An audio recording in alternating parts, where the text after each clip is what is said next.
Hi everyone, I'm Cheryl and welcome to the Sewing Room channel. Isn't this cute? I bought this apple basket from Michael's Crafts. I bought it about a year ago and I got it on sale for about half off. I held on to it for a while to decide exactly what I wanted to do. So I decided I wanted to put an apple themed basket liner on it.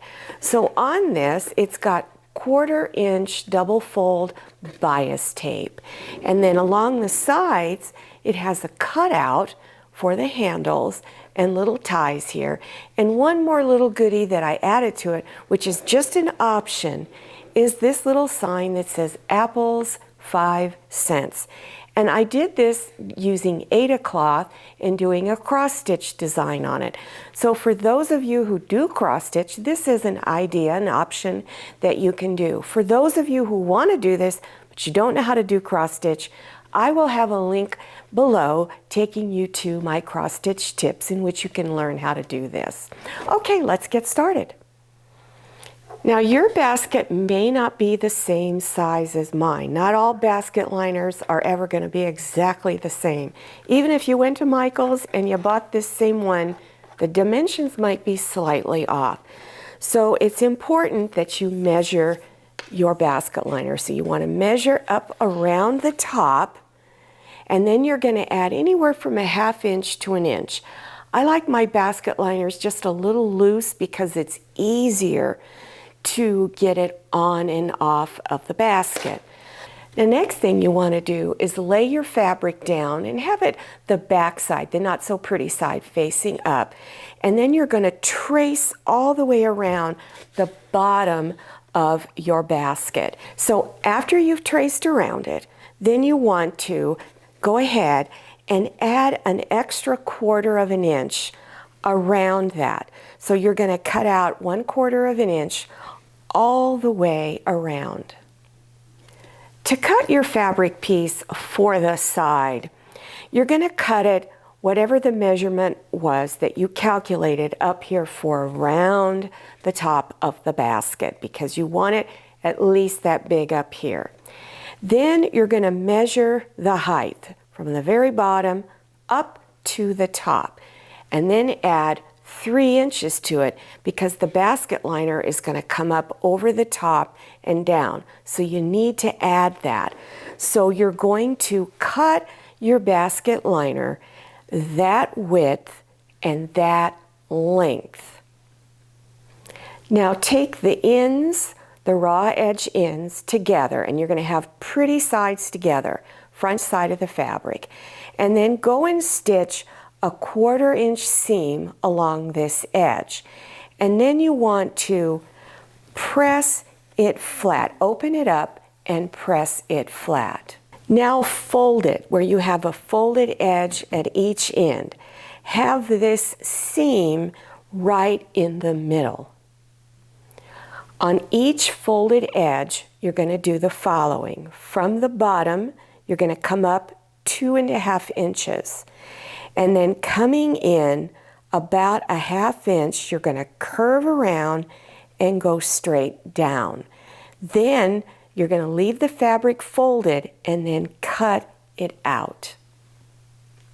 For this next step, you're going to use 1/4 inch double fold bias tape. When you look at your bias tape, you want to look for the side that is shorter than the other side. In other words, these two edges don't come together. So this shorter side is the side you place on the top of your fabric. So you're going to take the bias tape and literally fold it over the raw edge of where you cut it out. Remember to put the shorter edge on the top, the pretty side of your fabric. And the reason for that is when you go to stitch it on, when your needle goes down, it will catch the back side, which is real important. So once you've got it on, go ahead and stitch it close to the edge all the way around. Now you're going to place the 1/4 inch bias tape on the bottom edge, the raw edge.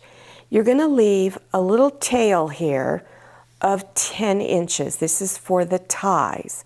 And then again, place that shorter edge of the bias tape on top. Now this, I don't pin it on as a head. I just place my needle down in here, stitch a little bit, and fold more over the edge and continue stitching. It's much easier that way than trying to pin it all on. So as you're stitching, and you're going to come out on the other side where your other piece is, the opening, you're going to again leave a 10-inch tail. Now when you're stitching this, one little point I forgot to mention is you're stitching from this end all the way around till the other end.